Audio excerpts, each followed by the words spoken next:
All right. Chapter 2.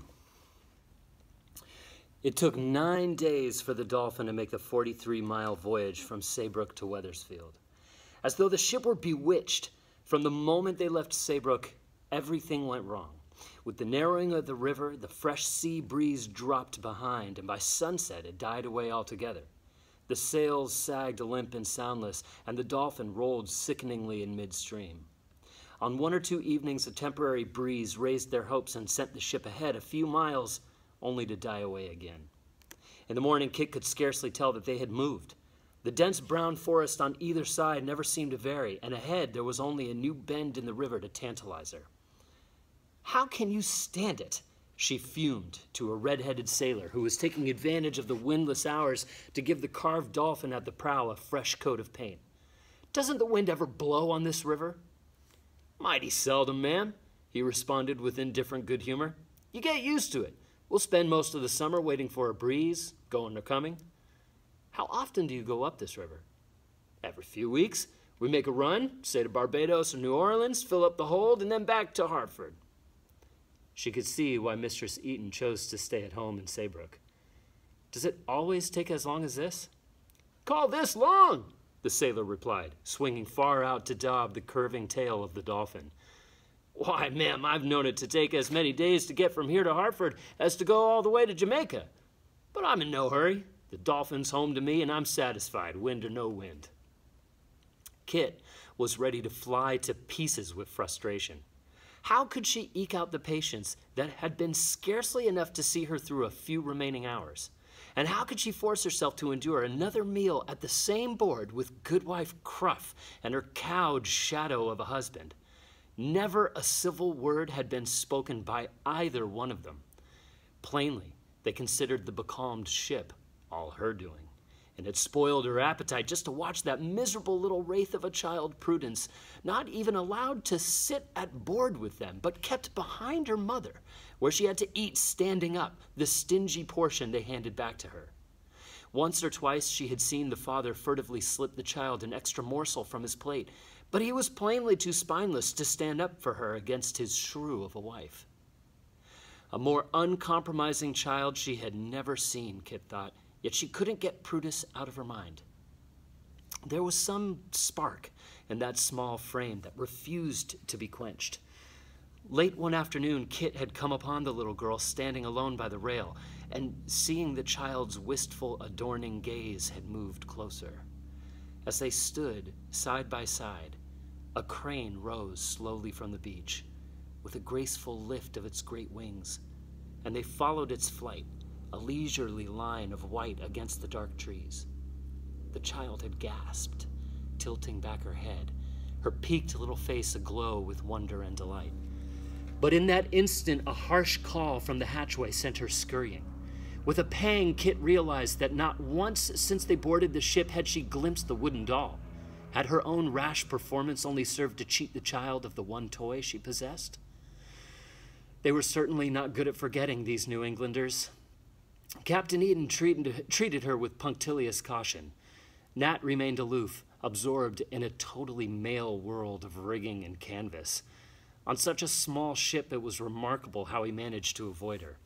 The few times she happened to be directly in his path, he tossed her an indifferent grin, and his quizzical blue eyes flicked past and dismissed her.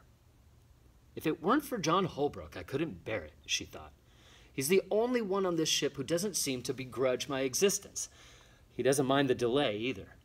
I believe he's actually grateful for it." She looked with envy at where he sat, propped against a bulkhead, lost in a bulky brown volume. What could be there in those books of his?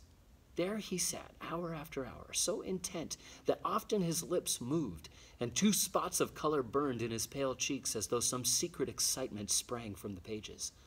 Sometimes he forgot meals entirely. Only when he had wrung the last dregs of light from the sunset, and the shadows reached across the water and fell upon his book, would he reluctantly raise his head and become aware of the ship again. When that moment came, Kit made sure that his eyes, blinking half blindly from his book, would focus on her gay, silk-clad figure nearby.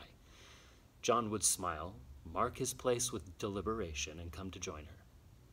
In the soft half-darkness, his stiff manners gradually relaxed into a boyish eagerness. Slowly, Kit pieced together the details of what seemed to her an appallingly dull history. "I suppose it was foolish for a tanner's son even to think about Harvard," John told her. "It was 6 miles to the school, and my father could never spare me for more than a month or so out of the year. He wanted me to learn, though. He never minded how long I burned the candles at night." "You mean you worked all day and studied at night? Was it worth it?" "Of course it was worth it," he answered, surprised at her question. "I was set on college. I finished all the requirements in Latin. I know the Occidents almost by heart." "But you're not going to Harvard." He shook his head. "Up till this spring, I kept hoping I could save money enough. I planned to walk over the foot trails through Connecticut and across Massachusetts. Well, the Lord didn't see fit to provide the money, but now he has opened another way for me. Reverend Bulkley of Wethersfield has agreed to take me as a pupil. He is a very famous scholar in medicine as well as theology. I couldn't have found a more learned teacher, even at Harvard." Such frank talk about money embarrassed Kit. Her grandfather had seldom mentioned such a thing. She herself had rarely so much as held a coin in her hand, and for 16 years she had never questioned the costly and beautiful things that surrounded her. In the last few months, to be sure, she had had a terrifying glimpse of what it might mean to live without money, but it seemed shameful to speak of it. Instead, she tried to tell him of her own childhood, and it was as though they each spoke a totally different language. She saw that John was scandalized at the way she had grown up on the island, running free as the wind in a world filled with sunshine. The green palms, the warm turquoise ocean rolling into white beaches meant nothing to him. Didn't her parents give her work to do, he insisted. "I don't remember my parents at all," she told him. "My father was born on the island and was sent to England to school. He met my mother there and brought her back to Barbados with him. They had only 3 years together.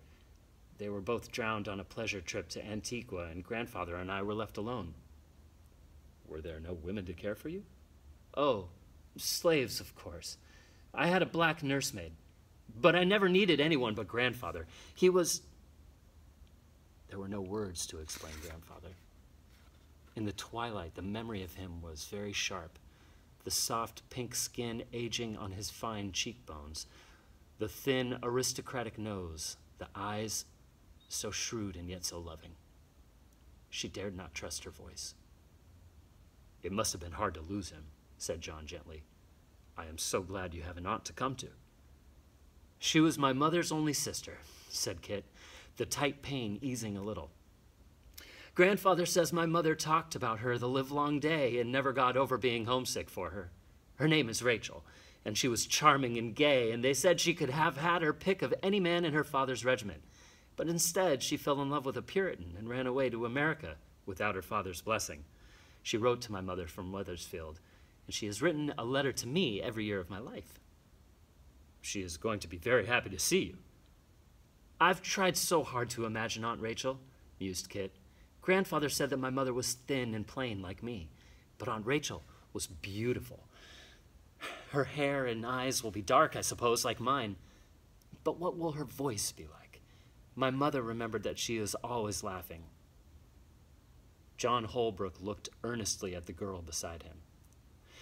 "That was a great many years ago," he reminded her. "Don't forget, your aunt has been away from England for a long time." Kit was aware again of that intangible warning that she could not interpret. Every day of this delay made it harder for her to shake off her uneasiness. On the 7th morning, Captain Eaton resorted to a curious device, which John Holbrook called walking up the river. 2 sailors in a small boat went some distance ahead, bearing a long rope fastened to a small anchor. Rowing as far as the rope would stretch, they dropped the anchor. On the deck of the ship, the crew lined up. 10 hardy men bared to the waist, each grasping the rope, and began a rhythmical march from one end of the ship to the other.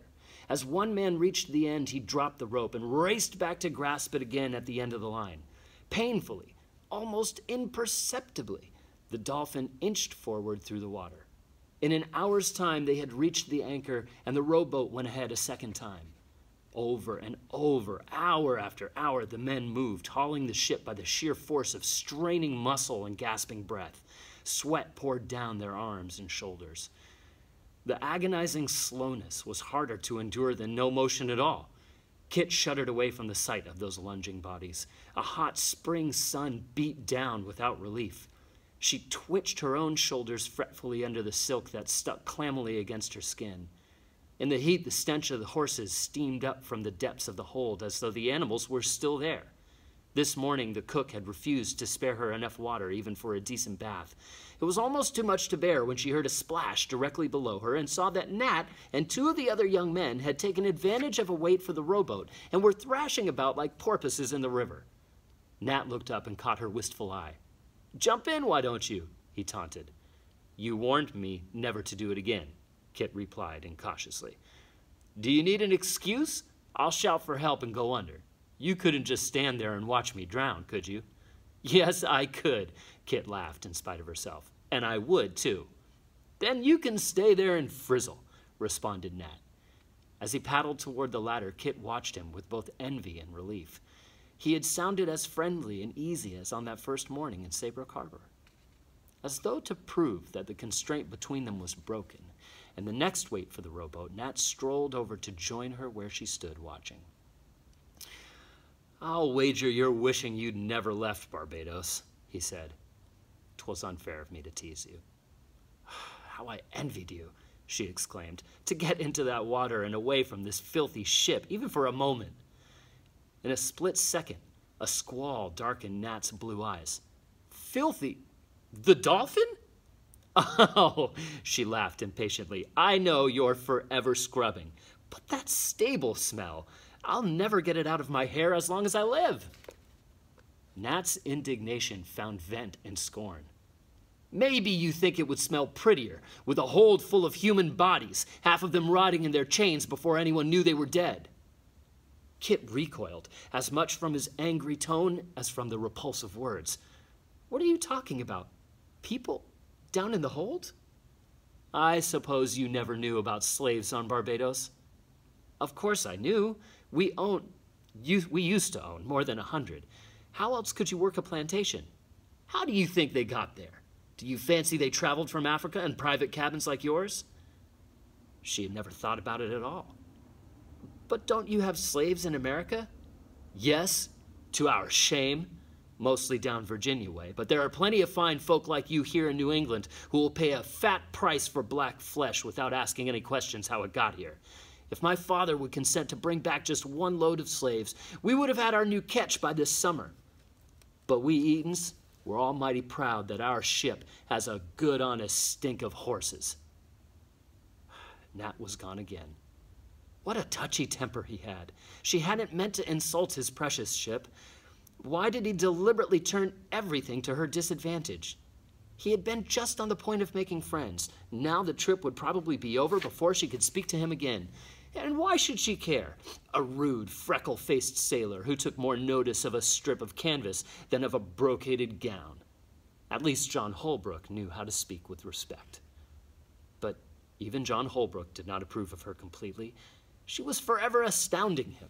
Last night, for instance, she had reached impulsively for the volume he held, opened it at the marked page, and squinting curiously at the words in the wan light, had read aloud, "We are in the first place to apprehend that there is a time fixed and stated by God for the devil to enjoy a dominion over our sinful and therefore woeful world. Toward the end of his time, the descent of the devil in wrath upon the world will produce more woeful effects than what have been in former ages. The death pangs of the devil will make him to be more of a devil than ever he was." Goodness! Kit wrinkled up her nose. "Is this what you read all day long?" She looked up to find John staring at her. "You can read that?" he questioned, with the same amazement he had shown when she had proved she could swim. "How did you learn to read when you say you just ran wild like a savage and never did any work?" "Do you call reading work? I don't even remember how I learned. When it was too hot to play, Grandfather would take me into his library where it was dark and cool and read to me out loud from his books, and later I would sit beside him and read to myself while he studied." What sort of books? John's voice was incredulous. Oh, history and poetry and plays. Plays? Yes, the plays were the best. Wonderful ones by Dryden and Shakespeare and Otway. Your grandfather allowed a girl to read such things? They were beautiful, those plays. Have you never read them? John's pale cheeks reddened.